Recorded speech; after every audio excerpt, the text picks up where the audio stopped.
When Karoline Leavitt sat down for her interview, she expected a heated debate. What she didn't expect was a moment so explosive that it would shatter the reputation of one of television's most recognized hosts, and it would all happen live on air. First of all, it takes someone 5 minutes to Google Jake Tapper, Donald Trump, to see that Jake Tapper has consistently frequently liked President Trump to Adolf Hitler. Ma'am, I'm going to stop this interview if you continue to attack my colleagues. I would like to talk about Joe Biden and Donald Trump, who you work for. Yes. If you are here to speak on his behalf, I am willing to have this conversation. I am stating facts that your colleagues have stated in the past. Okay. Now, I'm sorry, guys. We're going to come back out to the panel. Karoline. This wasn't a pre-recorded segment where producers could edit things out or carefully reframe the conversation.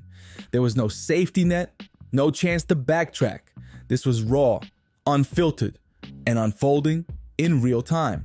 I will say it's very easy to speak truth from this podium when you have a president who is implementing policies that are wildly popular with the American people, and that's exactly what this administration is doing. It's correcting the lies and the wrongs of the past 4 years, many of the lies that have been told to your faces in this very briefing room. I will not do that. Karoline had been invited onto The Morning Current, a political talk show known for intense debates and a host who thrived on confrontation. Across from her sat Paul Danning, a veteran journalist with a reputation for aggression. His interviews weren't just about getting answers, they were about winning the exchange. He didn't just push buttons, he smashed them. But today, his opponent was a young, rising conservative voice who wasn't intimidated. She had come prepared. The segment started as expected. Paul challenged Karoline's stance on media bias, accusing conservative outlets of pushing misinformation, while insisting that networks like his were simply correcting the record. Karoline didn't hesitate. She fired back with specific examples, citing cases where mainstream media had distorted facts, omitted key details, or even misled the public entirely. The exchange was tense, but professional, the kind of sharp back and forth the viewers had come to expect. For a moment, it seemed like just another debate. But then, something shifted. Paul leaned forward, his expression tightening, his tone sharpening. And in that instant, the entire conversation took a turn that no one, not Karoline, not the audience, not even the network executives, saw coming. Paul Danning's tone, once sharp but controlled, took a turn. It wasn't just a debate anymore. It was personal. His frustration boiled over, his voice edged with something far more aggressive. "People like you," he said, his words carrying an unmistakable bite, "are the reason this country is backsliding. You push this fake narrative of victimhood, pretending conservatives are being silenced, when in reality, you're the ones silencing everyone else." The studio went silent. The usual back and forth of debate had shifted into something heavier, something more dangerous. Karoline blinked, her posture still composed, but her eyes honed in on Paul like a blade. She had handled heated interviews before, but this was different. She let the moment hang, stretching out the tension before responding. "Excuse me?" Her voice was calm, but there was no mistaking the challenge behind it. Paul didn't retreat. If anything, he doubled down. "You act like free speech is under attack, but what you really want is control. Your people..." He stopped himself. But it was too late. The energy in the studio changed instantly. Producers, once casually observing, suddenly exchanged glances. Crew members stiffened, sensing that this moment was about to spiral into something far bigger. And Karoline? She didn't raise her voice. She didn't interrupt. She didn't need to. She simply said, "Would you like to clarify what you mean by your people?" The tension became suffocating. Paul hesitated, just for a second. But in live television, a second is everything. The cameras were still rolling, and the internet was watching. Paul Danning wasn't a man who backed down easily. His entire career had been built on controlling the conversation, steering it wherever he wanted. But this time, he had lost control. The moment those two words, "your people," escaped his mouth, the entire energy in the studio shifted. This wasn't just a poor choice of words, it was a loaded statement, the kind that could be clipped, dissected, and replayed endlessly. The kind that lives forever on the internet. And Karoline knew it. She didn't jump in. She didn't react emotionally. Instead, she sat back, folding her hands in her lap, giving him the chance to either clarify or sink deeper. Paul inhaled sharply. "I meant conservatives," he said too quickly, too rehearsed. People like you who push an agenda of grievance instead of progress. Karoline tilted her head slightly, her voice controlled, deliberate. So just to be clear, she said, each word measured, when you said your people, you weren't referring to anything beyond political ideology. Paul's lips pressed into a thin line. He had been in the game long enough to recognize a trap. If he pushed back, he risked confirming what people were already thinking. If he admitted it was a mistake, he looked weak. So instead, he did what seasoned debaters do. He shifted the goalposts. Oh, come on, Karoline, he scoffed. Don't play the victim here. He let out a dry chuckle, shaking his head slightly. This is exactly what I'm talking about. This bad faith outrage. You know exactly what I meant, but instead of engaging with the real argument, you'd rather twist my words and make it about you. Karoline didn't flinch. She wasn't going to let him redirect the conversation. She met his gaze, unshaken, unfazed. I don't need to twist anything, Paul. The tension in the room was thick enough to cut with a knife, but the real storm was just getting started. Your words speak for themselves. A flicker of something crossed Paul's face, irritation, maybe even a hint of regret. But he was too deep in it now. He couldn't afford to backpedal, so instead, he made a fatal mistake. You know what? He snapped. Maybe if conservatives spent less time playing the victim and more time actually contributing something to society, we wouldn't be having this conversation. There it was. A sweeping, arrogant statement, broadcasted live for the entire world to hear. The silence that followed was suffocating, not just in the studio, but on the other side of the screen, where thousands, soon to be millions, were watching in real time. Even Paul seemed to realize it the second the words left his mouth. His lips parted, as if to soften the impact, but it was too late. Karoline let the moment stretch, the weight of his words hanging in the air before she responded. Are you saying conservatives don't contribute to society, Paul? He exhaled sharply, rolling his shoulders back, his frustration barely concealed. I'm saying this constant whining about being canceled is exhausting. Karoline nodded slowly, her expression unreadable. She didn't argue, didn't push back, she didn't need to, because in that moment, the damage was already done, and within minutes, the clip would be everywhere. It didn't take long. The second the segment ended, the first clips hit social media, a 15-second snippet, just enough to go viral. Maybe if conservatives spent less time playing the victim and more time actually contributing something to society. The word spread like wildfire. It was unstoppable now. No context, no prelude, just that one sentence. Within an hour, the hashtags started trending. #fire Paul Danning, #media bias exposed, #Karoline was right.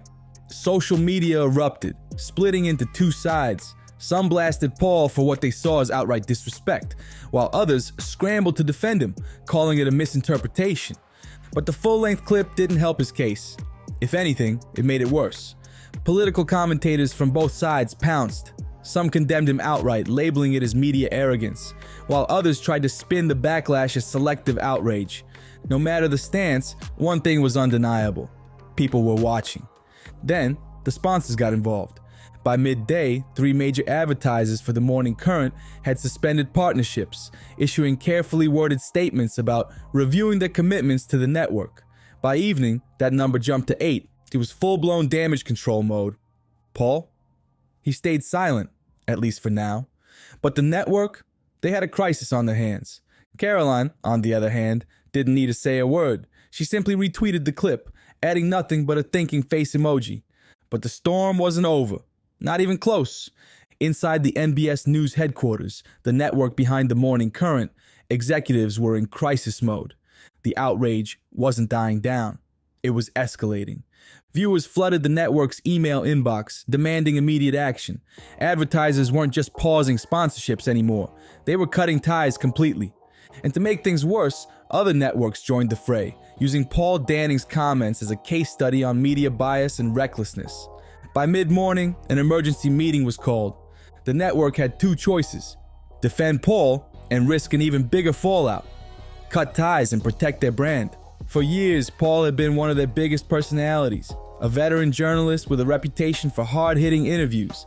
But now, he was a liability. At 3 p.m., the decision was made. An official statement was released.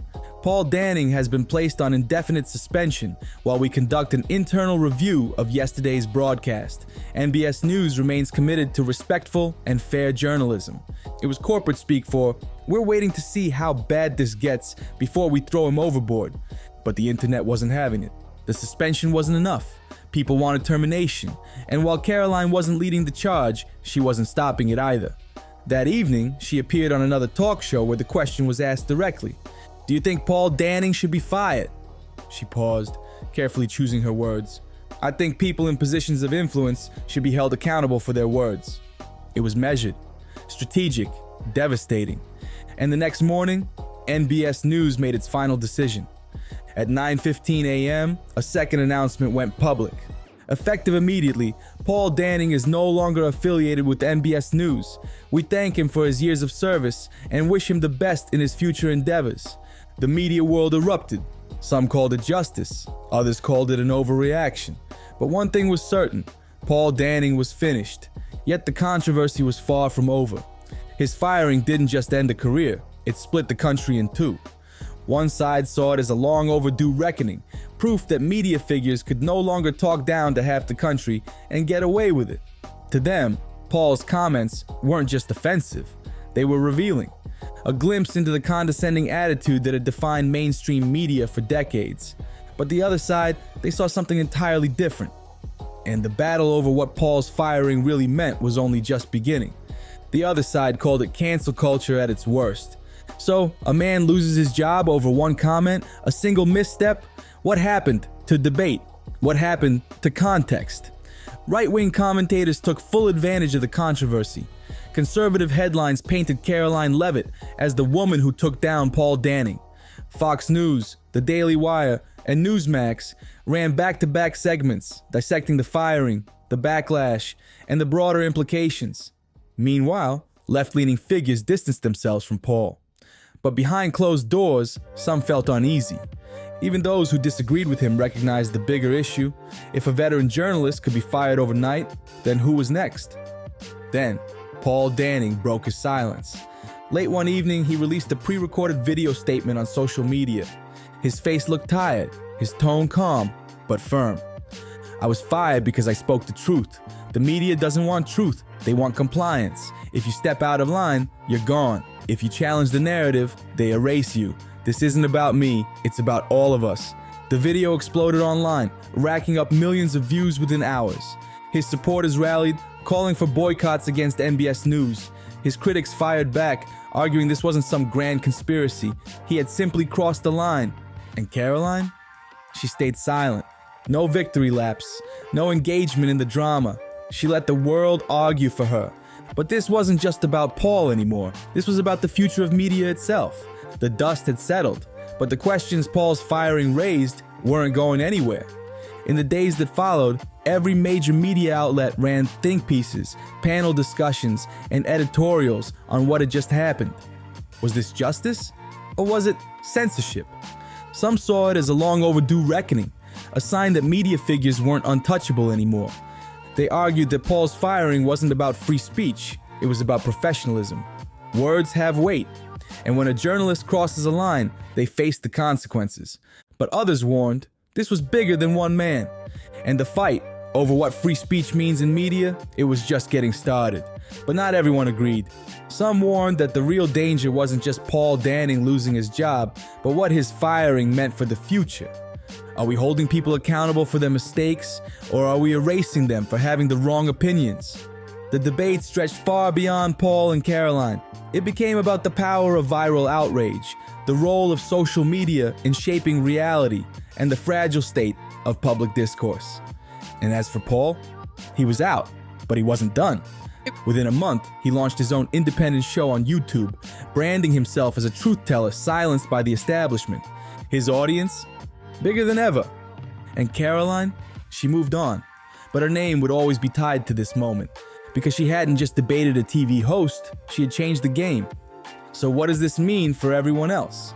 Was this justice served or a dangerous precedent? Did Paul's firing restore accountability, or did it prove that public pressure controls the media? And most importantly, who decides where the line is drawn? One thing is certain, This won't be the last time a moment like this happens. And when it does, the question remains, whose side will you be on? Let us know what you think in the comments. Should Paul have been fired, or was this cancel culture taken too far? Drop your thoughts below, hit that like button, and don't forget to subscribe for more stories that challenge the conversation.